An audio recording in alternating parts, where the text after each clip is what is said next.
savons qu'il y a un fort potentiel de développement avec cette région du monde. Et la Chine a un intérêt grandissant pour les produits made in France, et en particulier made en Pays de la Loire autour de la filière agroalimentaire, viande porcine, bœuf, produits laitiers, épicerie. Et nous avons la particularité au cœur de cette région d'être bien positionné avec un hinterland leader dans la filière agroalimentaire. Donc nous avons une belle carte à jouer.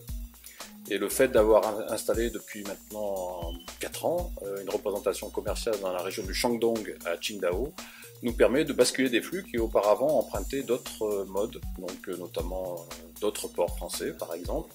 Et on peut prendre l'exemple maintenant d'une exportation importante de plus de 1000 équivalents 20 pieds qui sont exportés en 2016 de viande, de porc, en conteneurs et qui devraient croître dans les années à venir.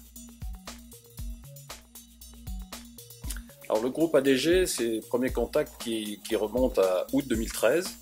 On avait mesuré déjà un engouement de leur part avec des échanges autour des produits agroalimentaires et du bois.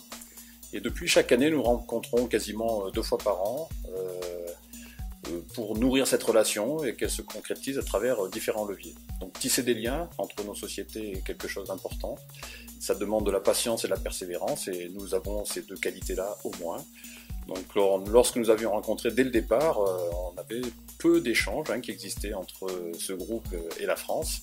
Aujourd'hui, 4 ans plus tard, ils importent de la viande française de qualité, de la viande des Pays de la Loire de qualité, des vins des Pays de la Loire, c'est important de le souligner, et ils se préparent à augmenter leurs importations dans ces 2 filières notamment, avec des produits qui passent par le port de Nantes-Saint-Nazaire.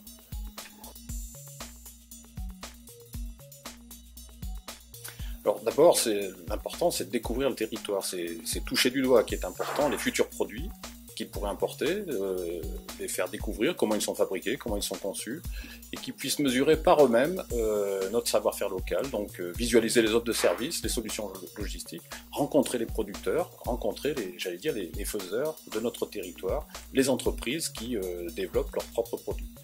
Tout ça permet au final de déclencher une prise de décision rapide, importante, avec les contacts qui se nouent.